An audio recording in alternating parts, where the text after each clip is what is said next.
Again, got the notebook, and now we're going to go over soul fragmentation. Again, we're going to go over the soul fragmentation. I mentioned it earlier, although I'm sure a lot of you all are probably new to the topic. Although it's thousands of years old, we're just going to jump into it. Basically, soul fragmentation is the core wounded. Let me explain.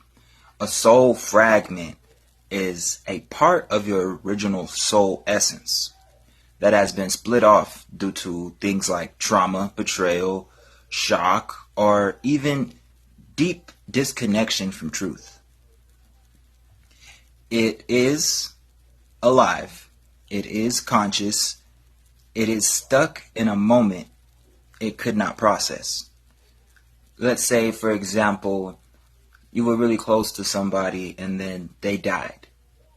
And you weren't able to necessarily accept that loss. That could be something that causes a soul fragment. And most importantly, it's hidden in your subconscious mind, the astral space, or it's hidden in false identities like ego roles or personas, things that people cling on to be liked or for survival. We'll get into that later. Now, each fragment carries a memory or a wound. Some are locked or trapped in trauma or the emotion. Some are trapped in that day, in that memory. Even a truthful person, a truthful soul could not hold at that time. So whenever your soul fragments, let's just say it's one of those things, no matter how solid you are, that if you haven't healed, if you haven't at least started your first steps in shadow work and healing, at least unblocking your chakras, the soul fragments can cut extremely deep. Now, that your soul can fragment are among various different types. Let's go on and keep reading. Your soul fragments when you deny a deep truth about yourself, when you're abused or betrayed, or when you're ashamed of something. If you experience war, loss, rape, sexual abuse, spiritual violation, if you pretend to be something that you're not to survive or to be liked, if you give part of yourself away for love, religion, power, or a false sense of belonging. In each case, if you have to be this, or to be liked, or to survive, the real you must go. The real you has to be buried and hidden. Most personalities are shells built from fragments. Not all personalities, but the majority of people you come across in this world, they're not a whole soul. They're a fragmented person. That's where the whole talk of the NPC, non-playable character thing comes in. These people aren't non-playable fucking characters. They're broken. They're fragmented souls. They need healing. And the healing that they need, a lot of it, they can't get because they don't fucking know. A lot of people, this is probably the first time you've heard the term soul fragmentation or soul fragment. Because a lot of people don't fucking know. Fragmentation is something that anyone can fix. But let's keep going. The ego personality is not inherently evil, but it is a survival tactic. You cannot get rid of your ego. Your ego is here to protect you. It's here to keep you alive. It's here to help you survive. But the problem is a lot of people stay in that survival mode, that fight or flight mode. That's your ego-dominated personality. The personality is a mosaic of soul fragments, shaped into a mask, built from adaptations, trauma reflexes, trauma bonding, and inherited patterns from your family or your environment. We are basically project what we want to be accepted. So we project what we want to see to be accepted by others or simply to stay alive. When you do these things, you're fragmenting your fucking soul. So you got all these young niggas out there trying to join a gang or seem hard. Everybody wants to be a fucking entrepreneur. All these girls think they're a bad bitch. Everybody wants to be fucking spiritual teacher. Trying to fit in or be accepted instead of just being who you truly are at the core. In reality, you're fucking yourself. You're fragmenting your soul trying to be something you're not. And that goes across all boards. So it's best to just be yourself. But again, we'll get to that further along the lines.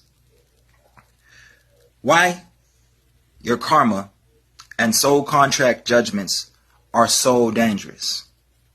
The problem with karma dogma is it implies everything bad that happens is now your fault. It turns oppression into divine learning. It blinds you to systemic soul manipulation, and it is often a false light program to excuse suffering. And I thought I told you guys in my earlier lessons, life is meant to be lived. Life is not meant to suffer. If you are suffering, you're not living. If it don't feel good, you're caught in that false light loop. Don't lie to yourself.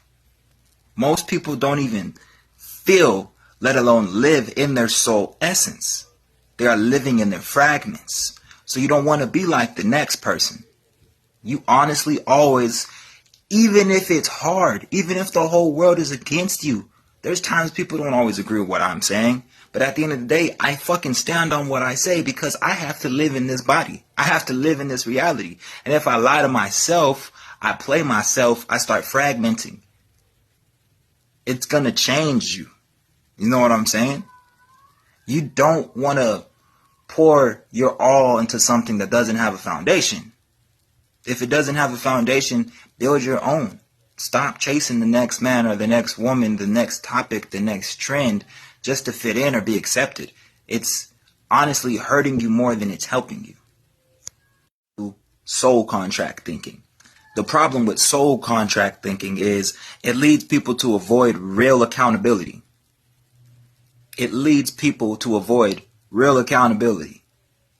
It also becomes spiritual gaslighting or narcissism. It applies no one is ever really wrong. Even in acts of destruction, trauma, or harm. Just because, it was their soul contract. Both of these systems are an illusion, a lens, and a lock. They're based on hierarchies, shame, and avoiding the real healing. That comes from being authentic. That comes from being consciously present. If you're not consciously present or authentic to at least who the fuck you are, if you don't stand for something, you're going to fall for everything. Shit, there could be a viral video going around about how the sky is now green and the sun turned neon purple. And you could be outside looking at that bitch as you're watching that video. But since you don't stand for anything, you'll fall for that shit. And that's exactly what's happening in the conscious community. Microwave consciousness and elaborate bullshit being spread. My name is Kashil Teaches because I'm here to teach. I'm here to educate. Everything I do is for educational purposes, not for entertainment purposes. Let's get that shit straight, okay? Now keep rocking with me.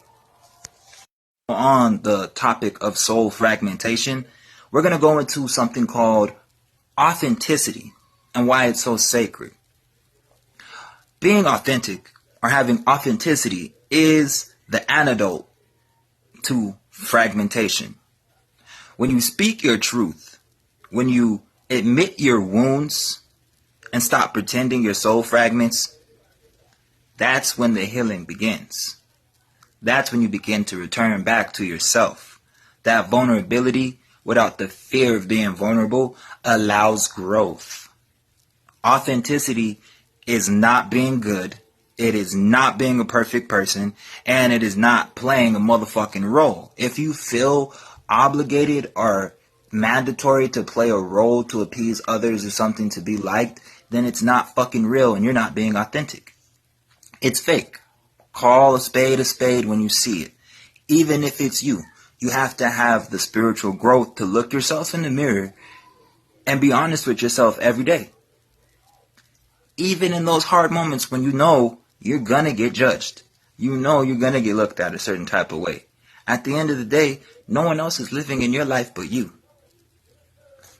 Authenticity is being fully honest. It is claiming your whole experience. And it's standing in your center. Even if it costs you your comfort. And a lot of people aren't willing to cost their comfort to be honest. The problem is, there's a misconception between being honest and being mean.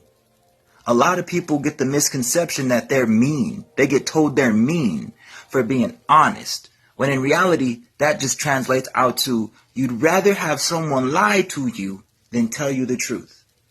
Because let's be honest, these so-called real niggas, these so-called real men, real women out here are some of the biggest liars, some of the biggest manipulators and gaslighters to walk the fucking earth. And you praise them and call them real when they're actually the fake ones, the fragmented souls, walking around acting like role models. And when the real thing comes into your life, you've been so desensitized to honesty and truth, you can't even recognize it. Stay tuned for part 2. I am Kashil Teaches, and if you like my content, go ahead and like that shit. If you really like it, you're really fucking with me, go ahead and share that shit, and comment how you feel. Peace.